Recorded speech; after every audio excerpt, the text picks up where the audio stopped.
যে দাওয়াতে নাই রে বাধা, নাই রে প্রাণের ভয়, বুঝে নিও সে দাওয়াত দিনের দাওয়াত নয়। বুঝে নিও সে দাওয়াত দিনের দাওয়াত নয়। দিনের দাওয়াত গোস্ত পোলাও কুরমা রুটি নয়। দিনের দাওয়াত ফাঁসির মঞ্চে জীবন বিনিময়। আসসালামু আলাইকুম ওয়া রাহমাতুল্লাহি ওয়া বারাকাতুহু।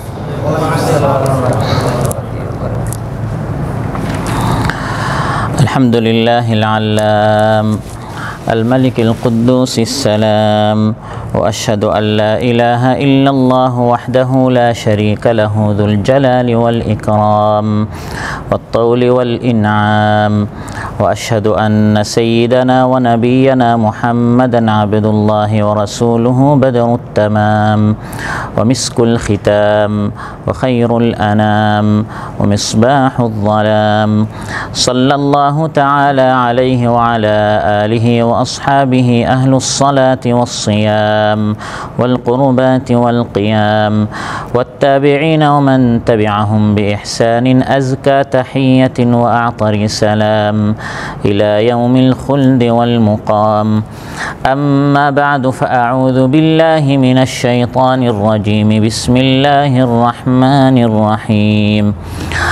وقضينا إلى بني إسرائيل في الكتاب لتفسدن في الأرض مرتين ولتعلن علوا كبيرا فإذا جاء وعد أولاهما بعثنا عليكم عبادا لنا أولي بأس شديد فإذا جاء وعد أولاهما بعثنا عليكم عبادا لنا أولي بأس شديد فجاسوا خلال الديار وكان وعدا مفعولا ثم رددنا لكم الكرة عليهم وأمددناكم بأموال وبنين وجعلناكم أكثر نفيرا إن أحسنتم أحسنتم لأنفسكم وإن أسأتم فلها فإذا جاء وعد الآخرة ليسوءوا وجوهكم وليدخلوا المسجد كما دخلوه أول مرة وليتبروا ما علوا تتبيرا عسى ربكم أن يرحمكم وإن عدتم عدنا وجعلنا جهنم للكافرين حصيرا. আল্লাহ তাআলা ইরশাদ করেন, আর আমি বনী ইসরাঈলকে কিতাবে সিদ্ধান্ত জানিয়েছিলাম যে তোমরা জমিনে দুইবার অবশ্যই ফাসাদ করবে এবং অদ্যত্ব দেখাবে মারাত্মকভাবে। অতঃপর যখন এই দুইয়ের প্রথম ওয়াদা আসলো, তখন আমি তোমাদের উপর আমার কিছু বান্দা পাঠালাম যারা কঠোর যুদ্ধবাজ। অতঃপর তারা ঘরে ঘরে ঢুকে ধ্বংসযজ্ঞ চালালো, আর এই ওয়াদা পূর্ণ হওয়ারই ছিল।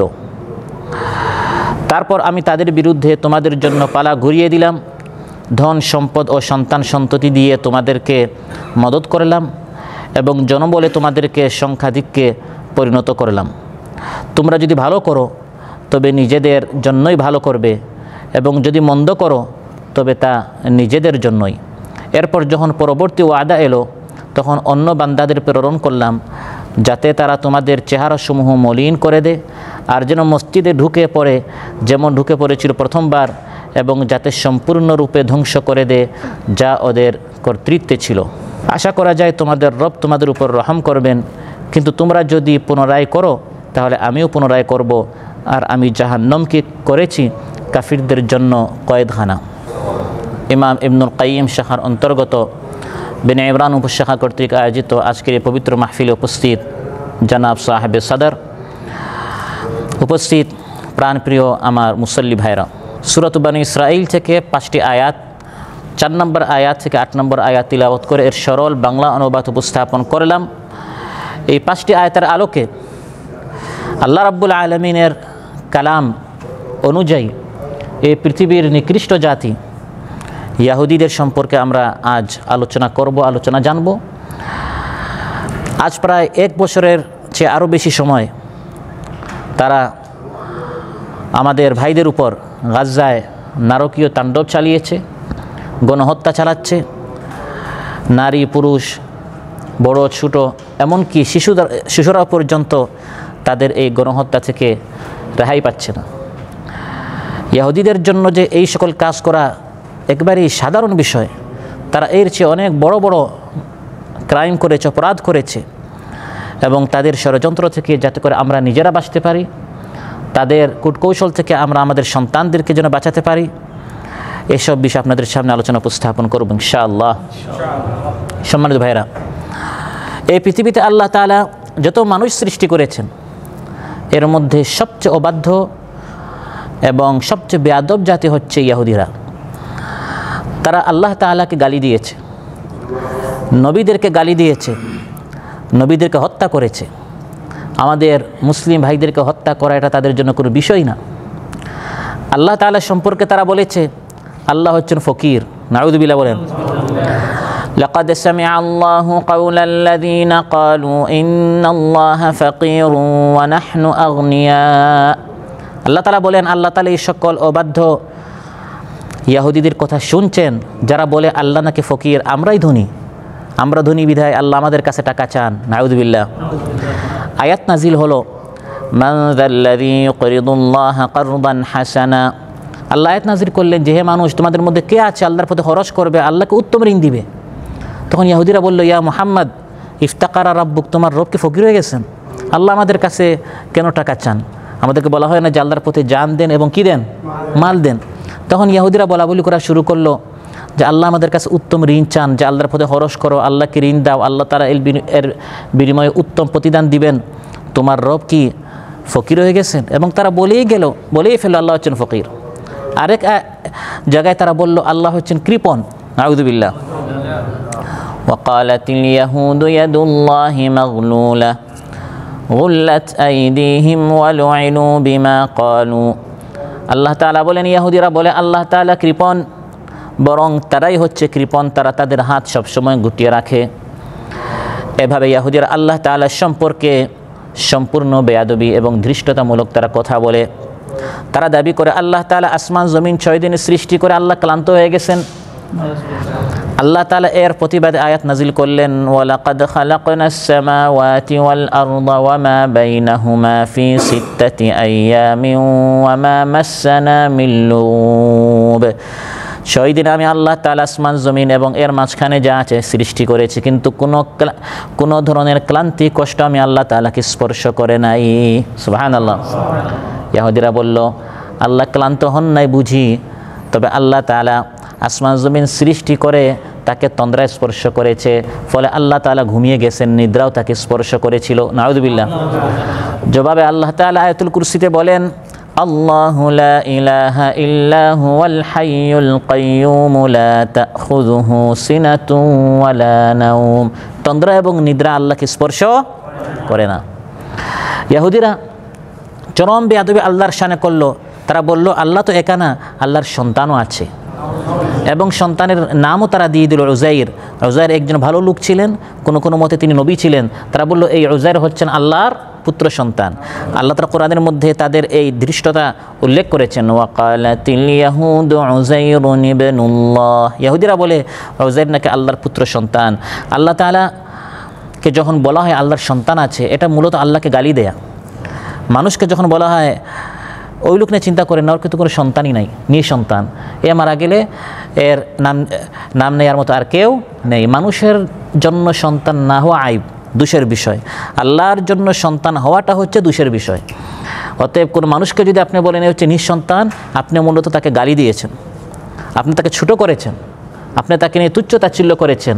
আর আল্লাহকে নিয়ে যদি কেউ বলে আল্লাহর সন্তান আছে, তার মানে আল্লাহ একা এই মহারাজ্য চালাতে পারছেন না, আল্লাহর কিছু সন্তানের দরকার। তাই বুখারীতে এসেছে রাসূল সাল্লাল্লাহু আলাইহি ওয়াসাল্লাম ইরশাদ করেন, শাতামান ইবনু আদম সন্তান আমি আল্লাহকে গালি দিচ্ছে, ওয়ামা ইয়ামবাগি লাহু আন ইয়াশতুমানি, আমাকে গালি দেয়া এটা মানুষের জন্য শোভা পায় না। আমি আল্লাহ তাআলা হচ্ছে মহান। মানুষ আমাকে গালি দিল কিভাবে? আম্মা শাতমুহু ইয়ায়া, মানুষ যে আমাকে গালি দিচ্ছে সেটা হচ্ছে যে মানুষ বলল ইন্নালি ওয়ালাদান, আমি আল্লাহর নাকি ছেলে আছে, ওয়া আনাল্লাহুল আহাদুস সামাদ লাম আলিদ ওয়া লাম উলাদ ওয়া লাম ইয়াকুল্লি কুফুয়ান আহাদ। এটা সূরা কুল হুয়াল্লাহু আহাদ, এটা হচ্ছে একটা হাদিস। এজন্য শব্দের মধ্যে একটু কে আছে, বেশ কম আছে। আল্লাহ তাআলা বলেন যে মানুষ আমাকে গালি দিচ্ছে, মানুষ বলে আমার নাকি সন্তান আছে, অথচ আমি আল্লাহ হচ্ছে এক একক অমুখাপেক্ষী, আমার কোনো সন্তান নেই এবং আমি কারো হতে হই নাই, আমার হতেও কেউ হবে না। সুবহানাল্লাহ। প্রিয় ভাইরা, তাদের সবচেয়ে বড় অপরাধ হচ্ছে তারা আল্লাহর শানে বেয়াদবি করেছে। ইহুদিদের দ্বিতীয় মহা অপরাধ হচ্ছে নবীদের সাথে তারা বেয়াদবি করেছে। প্রথমে বলেছি তারা কার সাথে বেয়াদবি করেছে? আল্লাহর সাথে। 2 নম্বর তারা বেয়াদবি করেছে নবীদের সাথে। নবী আসলেই নবীকে মিথ্যা বলা, মিথ্যা প্রতিপন্ন করা, কষ্ট দেয়া, শুধু তাই নয় বরং নবীকে সহ্য না করে হত্যা করে ফেলা। নাউযুবিল্লাহ। লাকাদ আখাযনা মিসাকা বনি ইসরাঈল ওয়া আরসালনা ইলাইহিম রাসূলা কুল্লামা জাআহুম রাসূলুম বিমা লা তাহওয়া আনফুসুহুম ফারীকান কাযযাবু ওয়া ফারীকান ইয়াকতুলুন। আল্লাহ তাআলা বলেন, বনি ইসরাঈলদের নিকট আমি অনেক নবী পাঠিয়েছি। যখন কোনো নবী এসে তাদেরকে এমন কথা বলতেন যে কথা তাদের ভালো লাগতো না, স্বাভাবিক সুদখোরের সামনে সুদ নিয়ে কথা বললে তার ভালো লাগবে? মিথ্যাবাদীর সামনে মিথ্যারই কথা বললে তার ভালো লাগবে? ভালো লাগবে না। তো নবীরা এসে তো সত্য কথা বলতেন, তারা তো সমঝোতা করতেন না, তারা তো মানুষের চেহারা দেখে দেখে কথা বলতেন না, যেটা সত্য সেটা তারা বলেই যেতেন। আল্লাহ বলেন, যখন তারা সত্য কথা বলতেন বিমা লা তাহওয়া আনফুসুহুম, তাদের মন চায় না এমন কথা নবীরা বলে ফেলতেন, তখন তারা কি করতো? ফারীকান কাযযাবু, একদল নবীকে তারা মিথ্যা বলতো, ওয়া ফারীকান ইয়াকতুলুন, আরেকদল নবীকে তারা কাতল করতো। নাউযুবিল্লাহ। শুধু আগের নবীদেরকে না, আমার আপনার নবীকেও তারা হত্যা করেছে। এই তথ্যটি আমরা অনেকেই জানি না। আমার আপনার নবী রাসূল সাল্লাল্লাহু আলাইহি ওয়াসাল্লাম তার ইন্তিকালের এই পৃথিবী থেকে চলে যাওয়ার মূল কারণ হচ্ছে ইহুদিরা। মহানবী সাল্লাল্লাহু আলাইহি ওয়াসাল্লাম এই পৃথিবী থেকে চলে যাওয়ার 4 বছর আগে তার ইন্তেকাল হয়েছে 11 হিজরিতে। এর 4 বছর আগে মানে 7ম হিজরিতে তিনি খাইবার গিয়েছিলেন ফাতাহ করার জন্য। সেখানে ইহুদিরা তাকে দাওয়াত দিল এবং এক মহিলার মাধ্যমে খাবারের মধ্যে তারা বিষ মিশিয়ে দিল। রাসূল সাল্লাল্লাহু আলাইহি ওয়াসাল্লাম বিষ মিশানো এই গোশতটি মুখে নেওয়া মাত্রই তিনি মুখে নিয়েছেন, কিন্তু তিনি এই খাবারটি গিলেন না। এর মধ্যে হযরত জিবরিল আলাইহিস সালাম এসে তাকে বারণ করেছেন যে এই খাবারটি খাওয়া যাবে না, এখানে বিষ মিশানো হয়েছে, কিন্তু সামান্য ভিতরে গিয়েছে, যার কারণে পুরা 4 বছর তাকে কষ্ট করতে হয়েছে। সহিহ বুখারীতে এসেছে মহানবী সাল্লাল্লাহু আলাইহি ওয়াসাল্লাম 4 বছর পর যখন তিনি মারা যাচ্ছেন, মা আয়েশা রাদিয়াল্লাহু আনহার কুলে তিনি বলছেন, হে আয়েশা, মা যালাত আকলাতু খাইবার তুআউিদুনি ফাহাযা আওয়ানু কিতাই আবহারি। হে আয়েশা, আমি খাইবারে বিষযুক্ত যে খাবার খেয়েছিলাম আমি সর্বদা তার যন্ত্রণা অনুভব করছি। গত 4 বছর যাবৎ ওই খাইবারের বিষযুক্ত ওই গোশত আমার ভিতরে সব সময় আমাকে কষ্ট দিচ্ছিল, আর এখন মনে হচ্ছে সেই বিষ ক্রিয়ার ফলে আমার শিরাগুলো কেটে যাচ্ছে। এবং সেই বিষের কারণে মহানবী সাল্লাল্লাহু আলাইহি ওয়াসাল্লাম পৃথিবী থেকে চলে যান। এমনকি ইহুদিরা মহানবী সাল্লাল্লাহু আলাইহি ওয়াসাল্লামকে জাদু করেছে। আপনারা কুল হুয়াল্লাহু আহাদ, এরপরের 2 সূরা কি? কুল আউযু বিরাব্বিল ফালাক, কুল আউযু বিরাব্বিন নাস। কোরআনের শেষ 2 সূরা যেটাকে আল মুআউযিদাতাইন বলা হয়, এই 2 সূরা আল্লাহ কেন নাজিল করেছেন? এটাকে শানে নুজুল বলা হয়। এই 2 সূরা আল্লাহ কেন নাজিল করেছেন এর প্রেক্ষাপট যদি আমরা পড়ি, সেখানে আমরা দেখব যে এই 2 সূরা আল্লাহর জন্য নাজিল করেছেন। ইহুদি লাবিদ বিন আসম আল ইহুদি মহানবী সাল্লাল্লাহু আলাইহি ওয়াসাল্লামকে জাদু করলো। ওই জাদু থেকে মহানবী সাল্লাল্লাহু আলাইহি ওয়াসাল্লামকে শিফা দেওয়ার জন্য, মুক্তি দেওয়ার জন্য আল্লাহ তাআলা এই 2 সূরা নাজিল করলেন এবং বললেন এই 2 সূরা আপনি পড়তে থাকেন, জাদুর প্রভাব থেকে আপনি বেঁচে যাবেন। সুবহানাল্লাহ। অতএব জাদু থেকে, বদনজর থেকে, জিনভূত থেকে নানা ধরনের যে সমস্যাগুলো আমাদের হয়, এর একটি অন্যতম চিকিৎসা হচ্ছে এই 3 সূরা বেশি করে পড়লে, কুল হুয়াল্লাহু আহাদ, কুল আউযু বিরাব্বিল ফালাক এবং কুল আউযু বিরাব্বিন নাস। তাহলে ইহুদিরা মহানবী সাল্লাল্লাহু আলাইহি ওয়াসাল্লামকে বিষ খেয়েছে এবং মহানবী সাল্লাল্লাহু আলাইহি ওয়াসাল্লামকে তারা জাদু করেছে।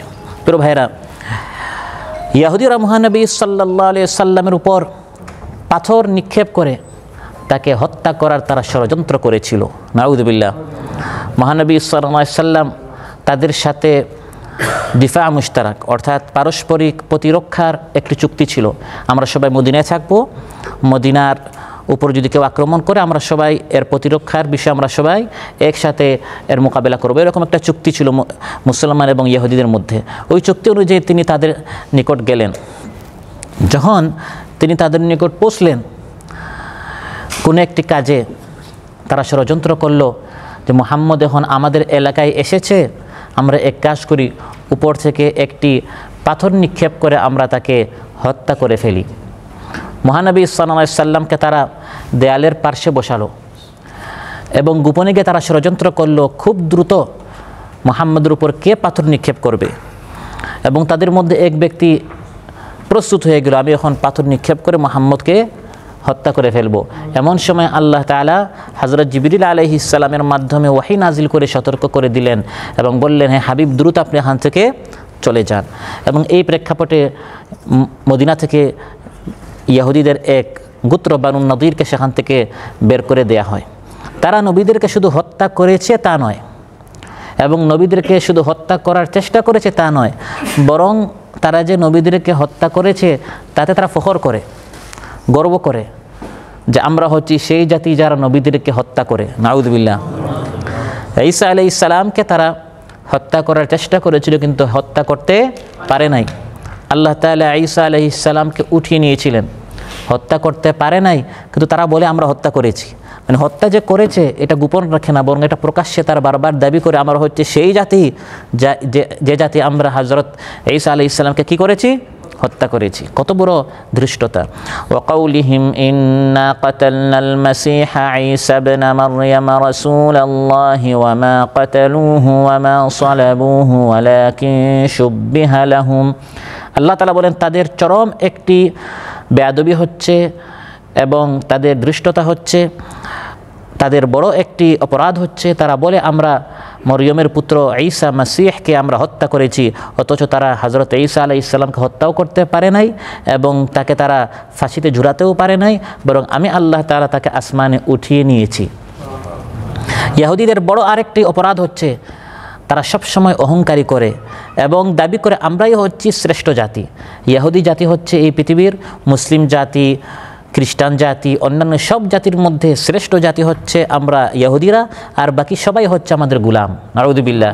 এই চিন্তাটি এবং এই আকীদা বিশ্বাসটি তারা লালন করে এবং এর ভিত্তিতে তারা পৃথিবীর সবাইকে মনে করে এরা পৃথিবীতে বাঁচার তাদের অধিকার নেই, এরা বাঁচলে আমাদের গোলাম হয়ে থাকবে। এবং তারা বলে আমরা হচ্ছে শাআবুল্লাহিল মুখতার, আমরা হচ্ছে আল্লাহর নির্বাচিত মনোনীত জনগণ জাতি। জান্নাতে আমরা ছাড়া কেউ যেতে পারবে না। এগুলো আল্লাহ তাআলা কোরআনের মধ্যে বলে দিয়েছেন তাদের এই দাবিগুলো। ওয়াকালু লা ইয়াদখুলাল জান্নাতা ইল্লা মান কানা হুদান আও নাসারা। ইহুদিরা বলে জান্নাতে যেতে হলে ইহুদি হতে হবে, খ্রিস্টানরা বলে জান্নাতে যেতে হলে খ্রিস্টান হতে হবে। জান্নাতে যেতে হলে ইহুদি হওয়া ছাড়া জান্নাতে যেতে পারবে না। এই রূপটা আজ মুসলমানদের আছে না নাই? আমাদের দলে আসলে শুধু আমাদের দল জান্নাতে যাবে, ওই দল বলে শুধু আমরা জান্নাতে যাব। এগুলো ইহুদি এবং খ্রিস্টানদের রূপ। তারা দাবি করতো শুধু আমরাই জান্নাতে যাব, আমরা কখনো জাহান্নামে যাব না। তারা এই দাবি করে। নবীরা এসে তাদেরকে সতর্ক করতেন, গুনাহ করো না, অপরাধ করো না। তারা বলতো আমরা তো জাহান্নামে যাব না, কারণ আমরা হচ্ছে আল্লাহর লোক, আমরা আল্লাহর কাছের লোক, আমাদেরকে আল্লাহ কখনো জাহান্নামে পাঠাবেন না। আর জাহান্নামে গেলেও আমরা এক ঘুরান দিয়ে আমরা চলে আসবো। নাউযুবিল্লাহ বলবেন না?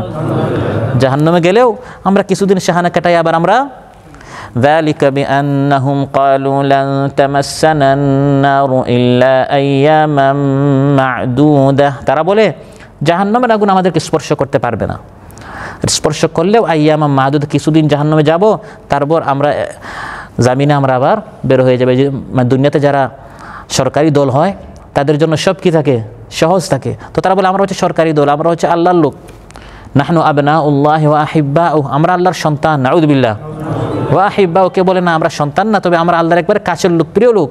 অতএব জান্নাত আমাদের জন্য বরাদ্দ, জাহান্নামে তো আমরা যাবোই না। জাহান্নামে আমাদের এই সকল পৃথিবীর ইহুদি ছাড়া যত গোলাম আছে আমাদের, এরা জাহান্নামে যাবে। আর বেশি অপরাধ করার কারণে যদি কোনো দিন জাহান্নামে যেতেই হয়, ওই কিছুদিন সেখানে থাকে, আবার আমরা চলে আসব। এই পৃথিবীতে যত অশান্তি, যত বিশৃঙ্খলা, যত ফাসাদ, এর মূলে হচ্ছে ইহুদিরা। তারা বলে খ্রিস্টানরা কিছু না, আর খ্রিস্টানরা বলে ইহুদিরা কিছু না। এভাবে সব সময় তাদের মধ্যে বিভেদ এবং বিশৃঙ্খলা লেগেই থাকে। ওয়াকালাতিল ইয়াহুদু লাইসাতিন নাসারা আলা শাইইন ওয়াকালাতিন নাসারা লাইসাতিল ইয়াহুদু আলা শাইইন ওয়া হুম ইয়াতলুনাল কিতাব। ইহুদিদের একটি থিওরি হচ্ছে, যেখানেই তারা থাকে, যে এলাকায় থাকে, সেই এলাকাবাসী দেশবাসীর মধ্যে তারা যুদ্ধ লাগিয়ে দেয়। সেখানে দুই দল বা দুই গোত্রের মধ্যে যুদ্ধ লাগিয়েছে এবং মাঝখানে তারা সেখানে নেতৃত্ব নেওয়ার চেষ্টা করে। মদিনায় ছিল, মদিনায় আউস এবং খাজরাজের মধ্যে তারা যুদ্ধ লাগিয়ে দিল। এখন তারা আছে ফিলিস্তিনে।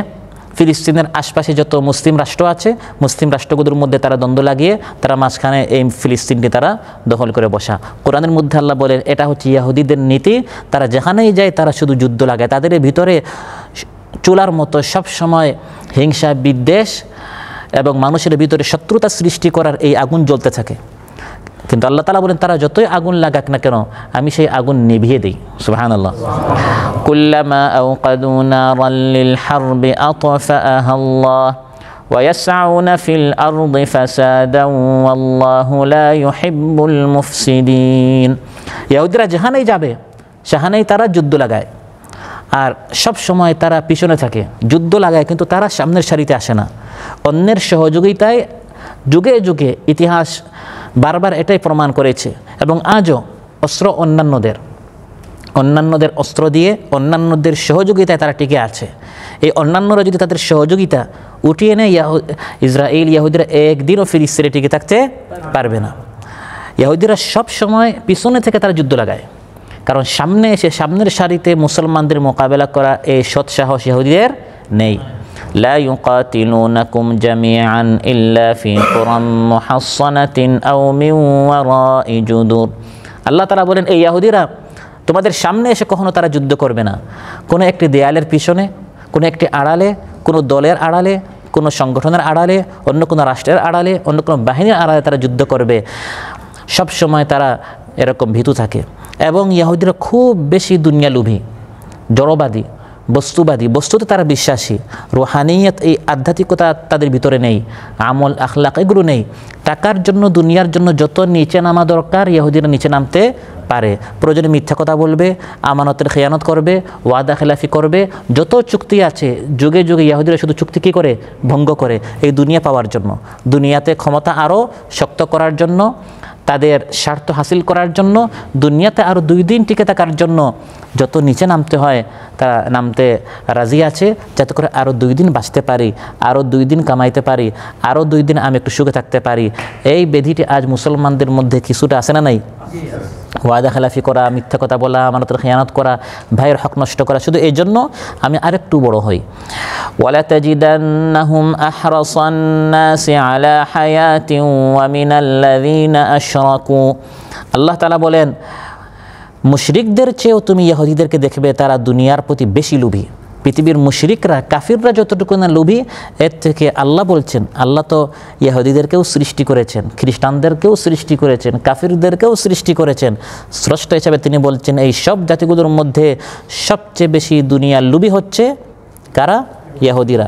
আলা হায়াতিন, আলাল হায়া আল্লাহ বলেন এই যে ভালো করে টিকে থাকার জন্য। আলা হায়া, কোনো রকম একদিন হলেও গোলাম হয়ে থাকতে পারলেও, কোনো রকম শুধু বাঁচার জন্য তারা খুব লোভী। শুধু তারা বাঁচতে চায়, তারা মরতে চায় না। মৃত্যুকে তারা খুব বেশি ভয় পায়। এবং মুসলমানদের চরম শত্রু, 1 নম্বরের শত্রু কারা? ইহুদিরা। এটা আল্লাহ তাআলা বলে দিয়েছেন। ইহুদিরা কখনো তাদের এই নীতি থেকে তারা পিছপা হয় না। আমরা আজ অনেক মুসলমানরা বলে ভাই আপনারা এই যে কোরআনের যে কথাগুলো বলেন এগুলো তো 1400 বছর আগের ইহুদিদের কথা। বর্তমান যারা আছে ইহুদি তাদের সাথে আমরা একসাথে চলি। বর্তমান যুগের তালে, সময়ের তালে একটু শান্তিতে আমরা থাকি, কারণ ইসলাম হচ্ছে শান্তির ধর্ম। এই সকল যুদ্ধ বিগ্রহ এগুলো করার দরকার নেই। বর্তমান ইহুদিরা ওই আগের ইহুদিদের মতো না, এখন তারা আস্তে আস্তে শান্তির পক্ষে, আমরা শান্তি চুক্তি চাই, এরকম কিছু বুদ্ধিজীবী মুসলমান আমাদের সমাজে আছে না নাই? কোরআন বলে দিচ্ছে যুগে যুগে মুসলমানদের সবচেয়ে বড় শত্রু হচ্ছে ইহুদিরা। লাতাজিদান্না আশাদ্দান নাসি আদাওয়াতাল লিল্লাযীনা আমানুল ইয়াহুদা ওয়াল্লাযীনা আশরাকু। আল্লাহ বলেন নিশ্চয়, লামে তাওকিদ নুনে তাওকিদ, অবশ্যই, নিশ্চয়, লা শাক, কোনো সন্দেহ নাই, ঈমানদারদের সবচেয়ে বড় দুশমন হচ্ছে, শত্রু হচ্ছে ইহুদিরা। ওয়াল্লাযীনা আশরাকু, এবং যারা শিরিক করেছে। আগে আল্লাহর নাম এনেছেন কাদের? ইহুদিদের। ইহুদিরা হচ্ছে সবচেয়ে বড় শত্রু। এবং যুগে যুগে মুসলমানদের যত কষ্ট হয়েছে, মুসলমানদের পতন যখনই হয়েছে, মুসলমানরা যখনই দুর্বল হয়েছে, এর মূলে মাস্টার মাইন্ডে ছিল কারা? ইয়াহুদিরা। আজ আমরা যে দেখতে পাচ্ছি মুসলমানরা অনেক দলে উপদলে বিভক্ত। অনেকে প্রশ্ন করে যে আমরা তো এক দল ছিলাম, রাসূল সাল্লাল্লাহু আলাইহি সাল্লামের জামানায় সব মুসলমানরা এক ছিল, এখন মুসলমানদের মধ্যে এত দল উপদল কেন? এই বিভক্তি শুরু করেছে ইহুদিরা। মহানবী সাল্লাল্লাহু আলাইহি সাল্লামের জামানায় মুসলমানরা এক দল ছিল, হযরত আবু বকর রাদিয়াল্লাহু আনহুর জামানায় মুসলমানরা এক দল ছিল, হযরত ওমর রাদিয়াল্লাহু আনহুর জামানায় মুসলমানরা এক দল ছিল, আর হযরত উসমান রাদিয়াল্লাহু আনহুর জামানার শুরুতেও মুসলমানরা এক দল ছিল।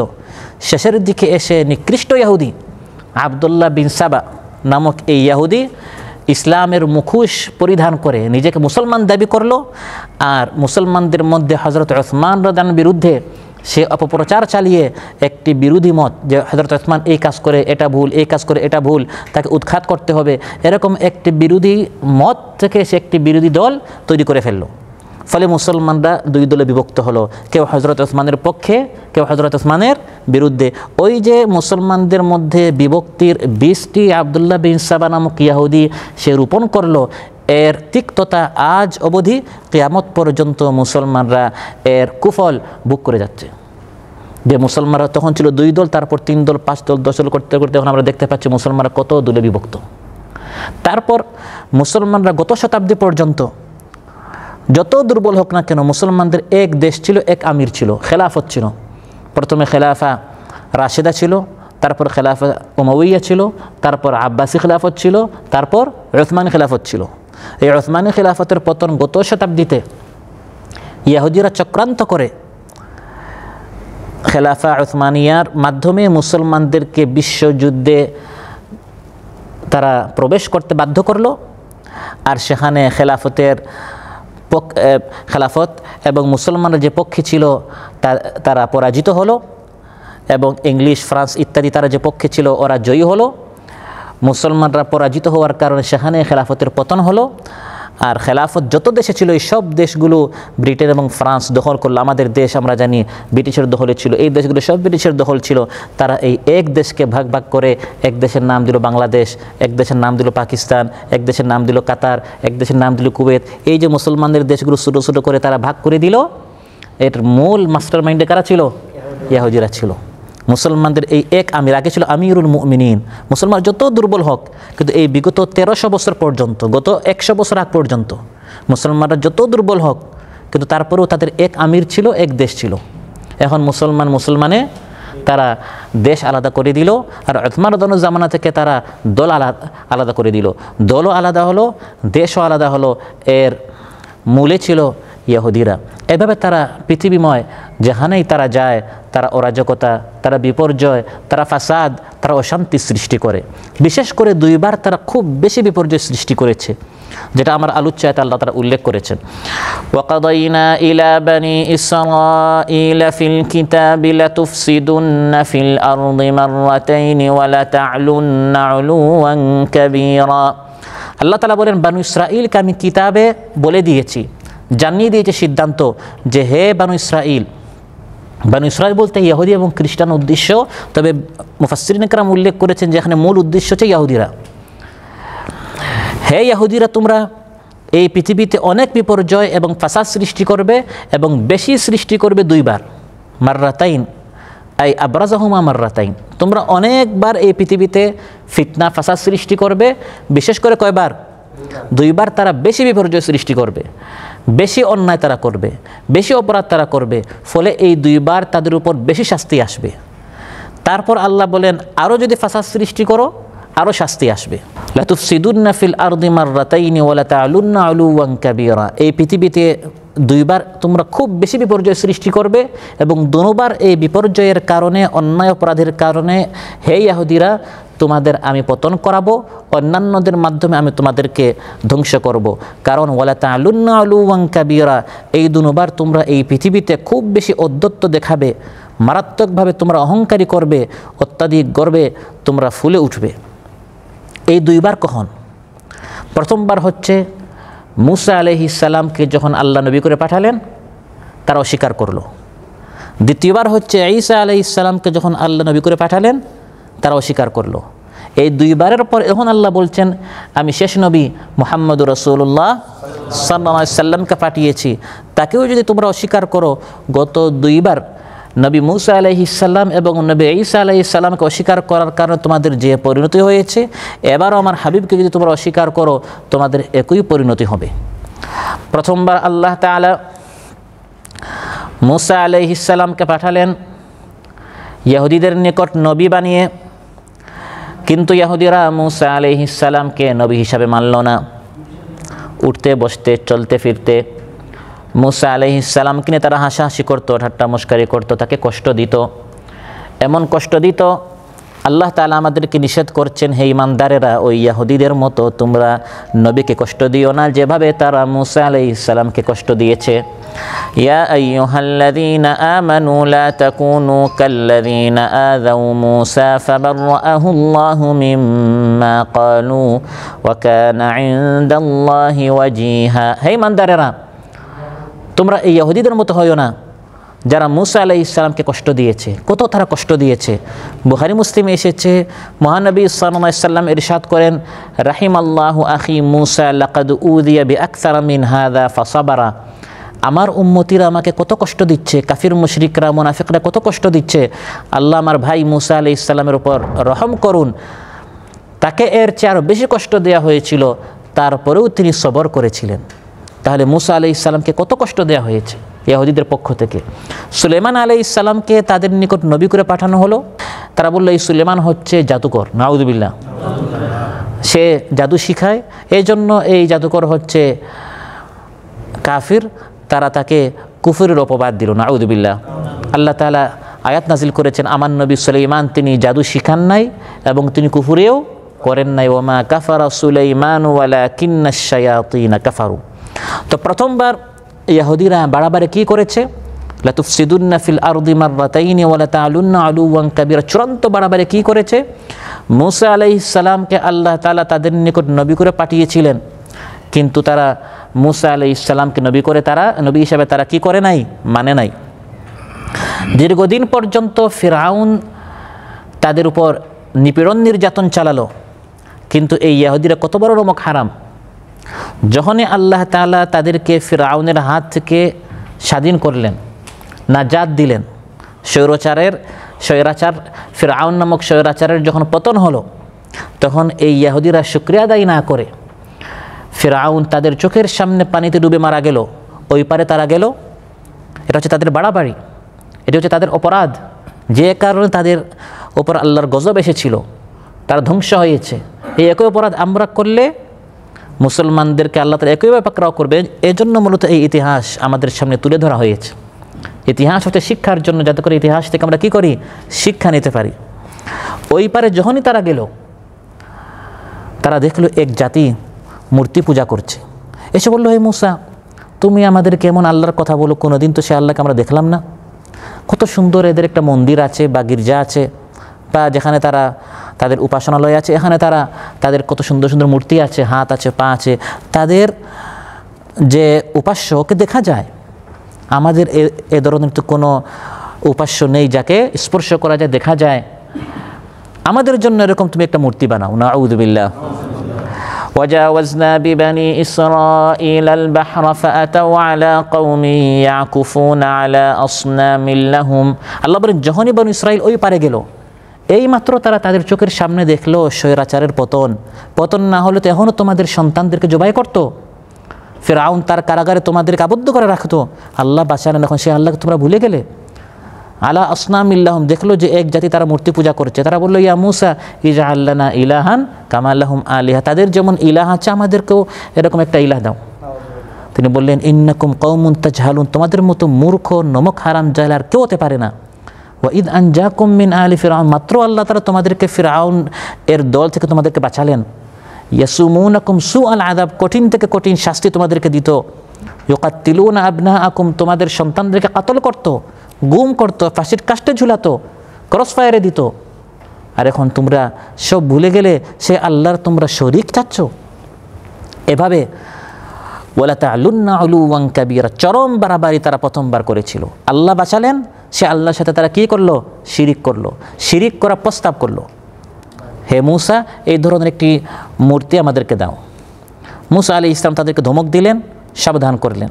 ওই পারে যাওয়ার পর আল্লাহ তাআলা মূসা আলাইহিস সালামকে তুর পাহাড়ে ডাকলেন, যাতে করে সেখানে সরাসরি আল্লাহর সাথে তার কালাম হয়। সুবহানাল্লাহ। মূসা আলাইহিস সালাম যখন বানু ইসরাঈলকে রেখে হারুন আলাইহিস সালামকে তার প্রতিনিধি বানিয়ে তুর পাহাড়ে গেলেন আল্লাহর সাথে কথা বলতে, এই ফাঁকে ইহুদিরা একটি বাছুরকে তারা তাদের আল্লাহ তাআলার ইবাদত বাদ দিয়ে এক বাছুরের তারা পূজা করা শুরু করলো। নাউযুবিল্লাহ। একটি বাছুর তারা বানালো এবং এই বাছুরের পূজা তারা করা শুরু করলো। واتخذ قوم موسى من بعده من حليهم عجلا جسدا له خوار। ঐতিহাসিকরা বলেন যে আজ পর্যন্ত পৃথিবীতে হিন্দুস্তান এবং এর আশেপাশের দেশগুলোতে যারা গাভী পূজা করে এর মূল উৎস হচ্ছে সেই বাছুর পূজা থেকে। এর আগে পৃথিবীতে কেউ গাভীর পূজা করতো না। ওরা পূজা করেছে বাচ্চাকে, বাছুরের, আর এরা পূজা করে মায়ের। সেখান থেকে এর মূল ভিত্তিটা শুরু হয়েছিল। তো তারা বাছুর পূজা করা শুরু করলো। এত কষ্টে ছিল, সেখান থেকে এখন ফিরআউনের পতন হলো, তারা স্বাধীন হলো, মুক্ত হলো, কত শান্তিতে। কিন্তু শান্তিতে থাকতে চায় না। আল্লাহ তাআলার সাথে তারা শিরিক করলো এবং একটি বাছুরের তারা পূজা করা শুরু করলো। মূসা আলাইহিস সালাম আসার পর তাদেরকে খুব ধমকালেন এবং রাগান্বিত হয়ে তাদেরকে তিনি সাবধান করলেন, তোমরা এই কী কাজ করলে? আল্লাহ তাআলা এর গজব তখন চলে আসবে। ফিরআউনের হাত থেকে আল্লাহ বাঁচিয়েছেন, তার মানে আল্লাহ যে তোমাদেরকে ধরতে পারেন, বিষয়টা তেমন নয়। তারও যেমন পতন হয়েছে, তোমারও তো পতন হতে পারে। ফিরআউনকে যেমন আল্লাহ পাকড়াও করেছেন, আল্লাহর সাথে শিরিক করার কারণে এখন তোমরাও ধ্বংস হয়ে যাবে। তারা কত বড় বেয়াদব ছিল, নালায়েক ছিল। অনুশোচনা, আফসোস, অনুতপ্ত হওয়া তো দূরের কথা, বাছুরের পূজা করেছে কেন ওই কথা বাদ দিয়ে তারা বললো, হে মূসা তুমি কি বললে? তুমি তুর পাহাড়ে গিয়েছো আল্লাহর সাথে কথা বলার জন্য?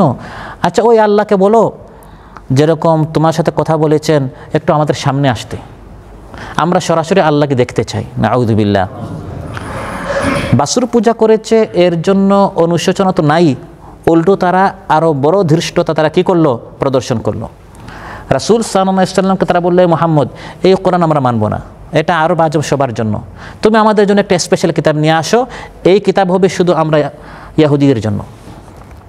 মহানবী সাল্লাল্লাহু আলাইহি ওয়াসাল্লাম খুব কষ্ট পেতেন, কারণ তিনি জানতেন আল্লাহ তাআলা তো এভাবে এক এক জাতির জন্য এক একটা কিতাব কি করবেন না, নাজিল করবেন না। আল্লাহ তাআলা এই কোরআন নাজিল করেছেন যিকরুল আলামিন সবার জন্য।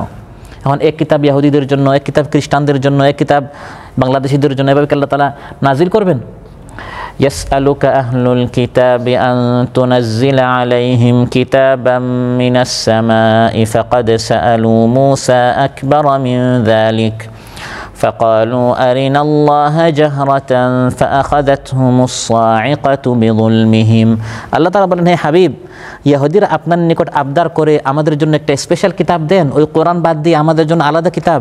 আপনি কষ্ট পাবেন না। আপনার আগে মূসা আলাইহিস সালামকে তারা এর চেয়ে আরও বড় জিনিস চেয়েছে, তারা বলেছে সরাসরি আল্লাহকে দেখান। নাউযুবিল্লাহ। এভাবে তারা অবাস্তব, অযৌক্তিক বিষয় চেয়ে চেয়ে নবীদেরকে তারা মানসিকভাবে কষ্ট দিত। তারপর মূসা আলাইহিস সালাম তাদেরকে বললেন, চলো সমুদ্রের এই পারে আমরা না থেকে আল্লাহ তাআলা তোমাদের জন্য পবিত্র ভূমি ফিলিস্তিন লিখে রেখেছেন।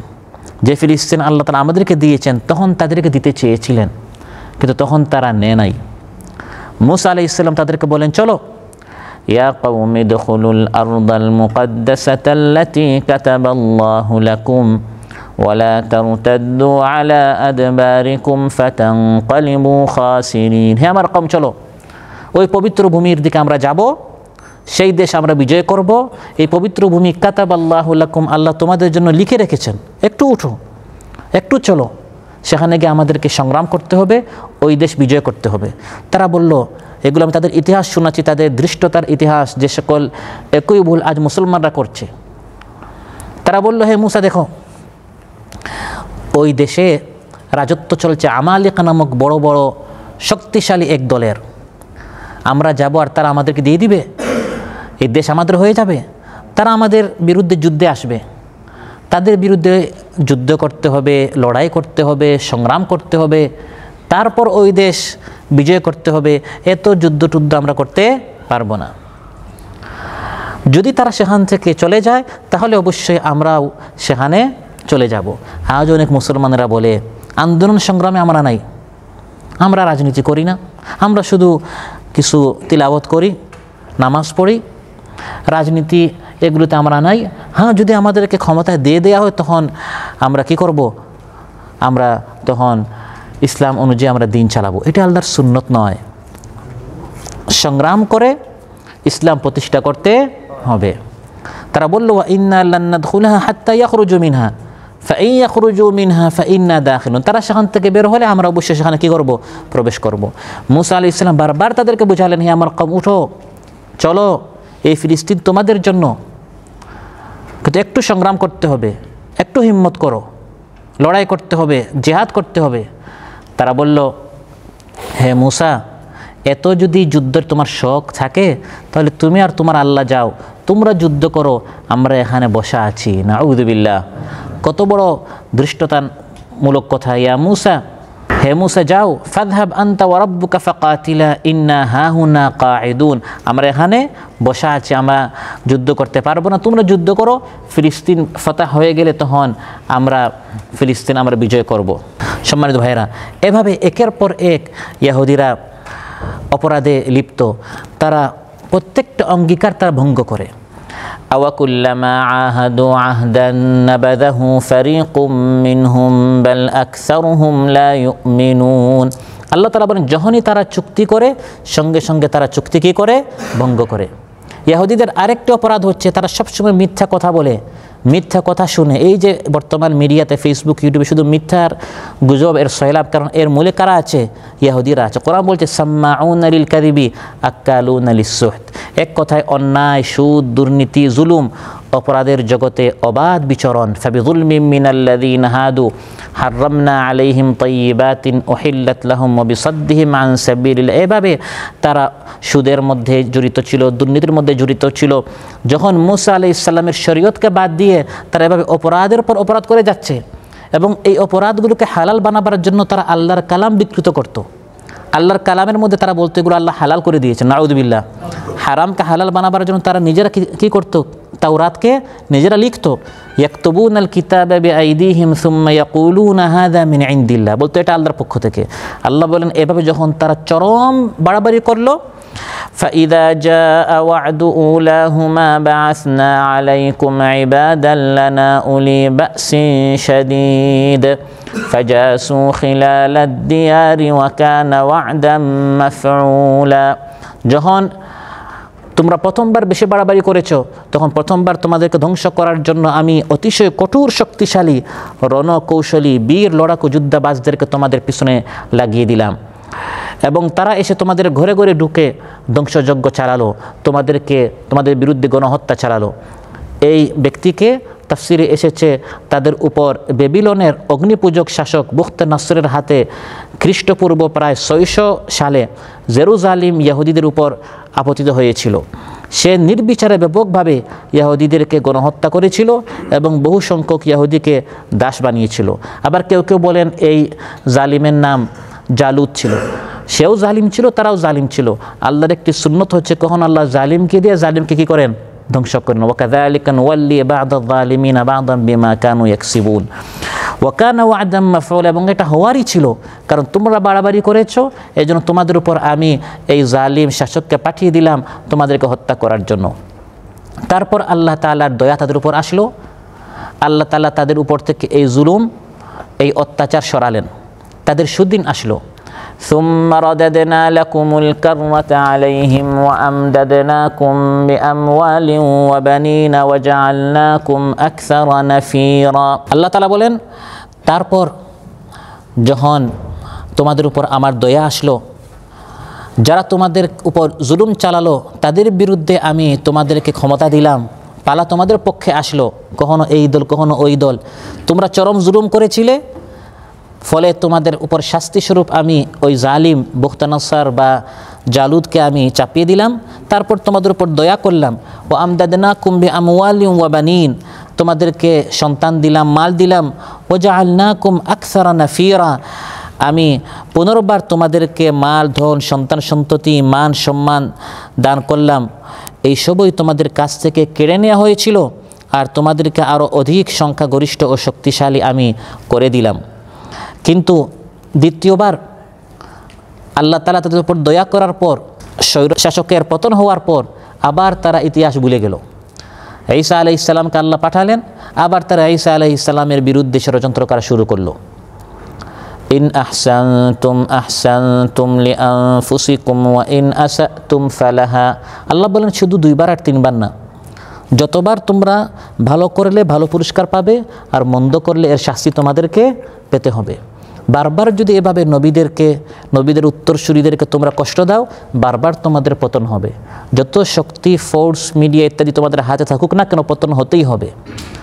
ইন আহসানতুম লিআনফুসিকুম, আর ভালো কাজ করলে এর কল্যাণ, এর ভালো সুফল তোমরা পাবে। যত দুর্বল হও না কেন, আমি তোমাদেরকে বিজয় দান করব। সুবহানাল্লাহ। দ্বিতীয়বার যখন তারা ফাসাদ সৃষ্টি করলো, জাকারিয়া আলাইহিস সালামকে তারা হত্যা করলো, ইয়াহিয়া আলাইহিস সালামকে হত্যা করলো, ঈসা আলাইহিস সালামকে হত্যা করার তারা প্রচেষ্টায় ছিল, কিন্তু আল্লাহ তাআলা ঈসা আলাইহিস সালামকে আসমানে উঠিয়ে নিলেন। এর ফলস্বরূপ সন 70 খ্রিস্টাব্দে রোম সম্রাট টিটাসকে আল্লাহ তাআলা তাদের উপর আধিপত্য দান করেন। সে জেরুজালেমের উপর আক্রমণ করে তাদের লাশের স্তূপ লাগিয়ে দেয়, শত শত মানুষকে বন্দী করে তাদের উপর তাদের ধন সম্পদ লুটে নেয়, ধর্মপুস্তিকাগুলো পদতলে দলিত ও মতিত করে, বাইতুল মাকদিস ও সুলাইমানি হাইকাল উপাসনালয়কে ধ্বংস করে দেয় এবং তাদেরকে বাইতুল মাকদিস থেকে বহিষ্কার করে। এভাবে খুব করে তাদের বিরুদ্ধে সে গণহত্যা চালায়, তাদেরকে লাঞ্ছিত অপমানিত করে। আল্লাহ তাআলা বলেন, ফাইদা জাআ ওয়াদুল আখিরাতি লিয়াসুউ উজুহাকুম ওয়া লিয়াদখুলুল মাসজিদা কামা দাখালুহু আউওয়ালা মাররা ওয়া লিইউতাব্বিরু মা আলাউ তাতবীরা। দ্বিতীয়বার যখন তোমাদের উপর শাস্তি আসবে, তোমাদের চেহারাগুলোকে বিকৃত করার জন্য, কালিমাচ্ছন্ন করার জন্য, মলিন করার জন্য, এবং গতবার তোমাদের ঘরে তারা ঢুকেছিল, এবার মসজিদে ঢুকে তারা তোমাদের বিরুদ্ধে গণহত্যা চালাবে এবং ব্যাপকভাবে যেখানেই তাদের ক্ষমতা সেখানেই তারা ধ্বংসযজ্ঞ চালাবে তোমাদেরকে শেষ করে দেওয়ার জন্য। এবং দ্বিতীয়বার এভাবে তাদেরকে ধ্বংস করা হয়েছিল। আল্লাহ বলেন, হে ইহুদিরা, আসা রাব্বুকুম আন ইয়ারহামাকুম, এখনও আল্লাহ তোমাদের উপর দয়া করতে পারেন যদি তোমরা আল্লাহর দিকে ফিরে আসো। ওয়া ইন উদতুম উদনা, কিন্তু পুনরায় যদি তোমরা অপরাধ করো, আগের মতো সুদ, ঘুষ, অন্যায়, অপরাধ, হত্যা ইত্যাদি যদি তোমরা চালাও, আমি আল্লাহ তাআলা আবারও তোমাদেরকে ধ্বংস করব, আবারও তোমাদেরকে আমি হালাক করব। এবং এই বারবার তাদেরকে ধ্বংস করার জন্য কিয়ামত পর্যন্ত আল্লাহ তাআলা লোক তৈরি করে রেখেছেন। সুবহানাল্লাহ। وَإِذْ تَأَذَّنَ رَبُّكَ لَيَبْعَثَنَّ عَلَيْهِمْ إِلَى يَوْمِ الْقِيَامَةِ مَنْ يَسُومُهُمْ سُوءَ الْعَذَابِ। আল্লাহ বলেন, কিয়ামত পর্যন্ত আমি তাদের উপর এরকম জালিম বা তাদেরকে ধ্বংস করার জন্য এরকম শক্তিশালী শক্তি আমি তৈরি করে রেখেছি তাদেরকে কঠিন শাস্তি দেওয়ার জন্য। আর চূড়ান্ত শাস্তি হচ্ছে জাহান্নামে, ওয়া জাআলনা জাহান্নামা লিল কাফিরিনা হাসিরা। সম্মানিত ভাইরা, ইহুদিরা এই সকল অপরাধ অন্যায় করার কারণে তাদের উপর যে সকল শাস্তি এসেছে, এই শাস্তিগুলো আল্লাহ আমাদেরকে বলে দিয়েছেন যাতে করে এই অপরাধগুলো থেকে আমরা বাঁচতে পারি। আজকে আমি বেশ কয়েকটা অপরাধের কথা বলেছি যেগুলো তারা করেছে। আল্লাহকে নিয়ে মশকারি করা, নবীদেরকে কষ্ট দেওয়া, এখন নবীদেরও বর্তমানে নবীদের উত্তরসূরিদেরকে কষ্ট দেয়া, সুদ, ঘুষ, দুর্নীতি ইত্যাদি, মিথ্যা কথা বলা, খিয়ানত করা, ওয়াদা খেলাফি করা, এই অপরাধগুলো করার কারণে তাদের উপর কী শাস্তি এসেছে? প্রথম শাস্তি হচ্ছে তাদেরকে নির্বাসনে পাঠানো হয়েছে, মদিনা থেকে বের করা হয়েছে, খাইবার থেকে বের করা হয়েছে, আরব থেকে বের করা হয়েছে। দ্বিতীয় শাস্তি হচ্ছে কাতল।